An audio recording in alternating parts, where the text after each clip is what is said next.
from there, how did you end up coming into the WWF? Well, I was going to college at the University of Miami, and I was wrestling on the side, doing some wrestling shows and stuff. And I had developed this character down there, the Garbage Man Rocco Gibraltar. Love it. Love it. And because I knew, I was thinking ahead, and I said, if I ever want to get in the WWF and have a chance to get in there, what are they looking for? And I knew at that time they were looking for these cartoonish characters, and I just thought about it, and I knew it would be perfect. It's like you kind of the blue collar, hard working man, common man kind of deal. And Vince would probably eat that up. So I put that together, and I started doing as much tape on it, taping all my matches. And I put together, right as I was graduating college, I put together a promotional package with a highlight reel, with a music video highlight reel, and an entire match, and a promo on the beginning of it. And I got some 8x10 black and white pictures done of Rocco Gibraltar with a garbage can bent over my head, which I still have one of those somewhere, by the way. Showing it up. And a resume. And it's funny. I made a bunch of copies, like 30. And I was going to drive around the country and pass them out to promoters at different places, like Memphis or Texas, I think was still running at the time, and some other places. And one day I was reading the newspaper in Florida, and it said, they were talking, Hulk Hogan was just jumping to WCW as a babyface Hogan, right? The skinny Hogan. Mm-hmm. The skinny Hogan. And it was skinny Hogan. The skinny Hogan. I remember that. I thought the same thing. I'm like, oh man, Hulk's skinny the Hogan. I always boy. said, yeah, he was off the gear for a while. But it was during right when the steroid scandal was starting to fire up too, and the feds were taking Vince to court and all that, which he ended up beating, of course. But during that whole thing, it was big news that Hogan was jumping, and they had a convention. Of all places, they had it at the Miami Beach Convention Center, the NatP convention, where you have like TV executives and stuff, I think selling shows basically. And WWF and WCW both had like their own little setups, right? And so the newspaper article was interviewing Hulk Hogan about the steroid scandal and stuff.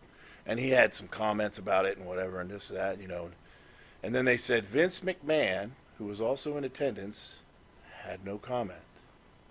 And at that moment, I realized Vince McMahon is here in Miami in my backyard. I've got to get in there somehow. So I ended up having a friend that was an executive at a local Channel 2 in Miami, the PBS station. He was an executive, so he had credentials to go to the NatP convention. I got his credentials and wore a suit. And I walked right in the front door and walked right up to Vince McMahon at his booth, and didn't give myself time to chicken out of it. And I pitched him. I said, I'm Mike Droese, and I'm a professional wrestler. I've been wrestling here around Miami and Florida for on and off for the last 9 years. And I just graduated from college, and I would like to come work for the World Wrestling Federation. And Vince he looked at me. He was like, whoa. And he said, can I ask you a question? I said, yeah. He goes, you graduated college? I said, yes, sir. He goes, then why do you want to do this? I said, well, Mr. McMahon, in life, I think a lot of people have two possible routes. They go to school and prepare for life in that way, and eventually maybe work a 9-to-5 job, and they do their best and do the things that you have to do in life to be successful. And then there's your dream.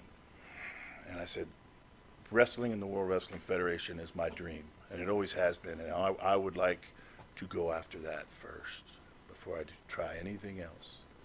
And he just, he loved that answer. And I said, it's your earliest convenience. If you could possibly look at this, I would really appreciate it. All my information is on there. You can get in touch with me. And he goes, I'll absolutely do that. Now, did you believe him at the point, like, I was going to throw this in the trash?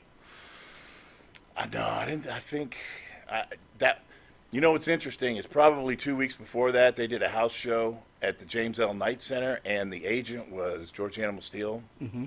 And I went in and crashed that, and walked in there with a package and gave it to him. He goes, "I'll make sure this gets to the right people, kid. I'll do it, kid." And I don't think that ever got anywhere because, interestingly, nothing ever came of it.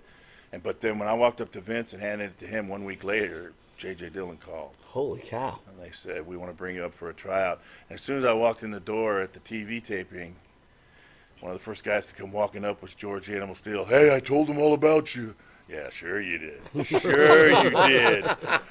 But yeah, I handed it to Vince. And, you know, Vince is a shrewd but smart businessman.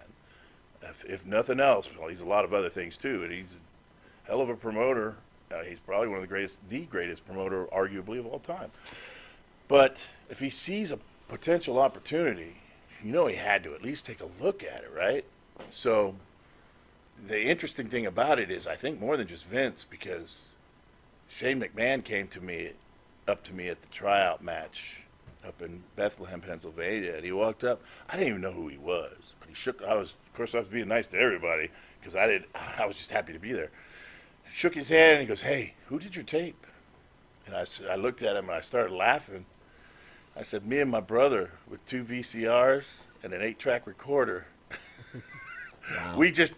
I had like 50 VHS tapes, and I went through each and every one meticulously, and I scripted it with counter numbers of moves I wanted to use, and I created a script of a highlight video, and I put that together, and it just turned out to be really cool with power slams and press slams and boom, all this stuff I was doing. And then somehow me and my brother decided to put Cool Mo D's "I Go to Work" over it. And it turned out so cool by dumb luck. It was so cool. But yeah, it was 2 VCRs. And I just kind of took each one by one. I took the clips and put them onto one master tape. And we put it together. And then we stuck a match on the end of it and a promo on the beginning of it. And that was it. And here you're there. I want to ask you this.